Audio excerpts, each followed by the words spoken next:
Umabot sa halos 7 milyong pisong halaga ng hinihinalang shabu na nakumpiska sa isang matagumpay na buy-bust operation na ikinasa ng mga otoridad sa lalawigan ng Bohol. Ang report mula kay Patrolwoman Flora May Azares. Aabot sa halos 7 milyong halaga ng pinaghihinalaang shabu ang nasabat ng kapulisan mula sa isang lalaki na target sa buy-bust operation na isinagawa sa Purok 5 proper, Barangay Dampas, Tagbilaran City, Bohol, noong ika-24 ng Hulyo ng taong kasalukuyan.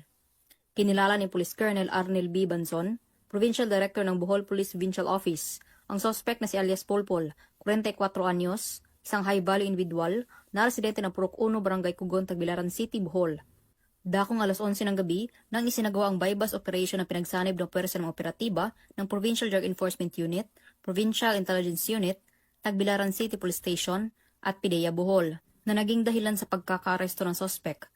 Nakuha mula sa suspect ang nasa 1,025 gramo na pinaghihinalaang shabu na may standard drug price na 6,970,000 pesos.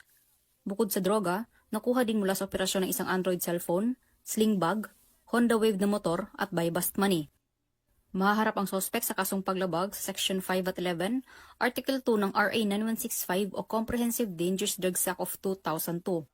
Sa muli po, tayo ay nanawagan sa ating mga kababayan na kung may impormasyon kayo sa mga tao o grupo na involved po sa anti-illegal drugs o shabu o mga drug personality sa inyong lokalidad, huwag po mag-atubiling magsumbong sa pinakamalapit na police station.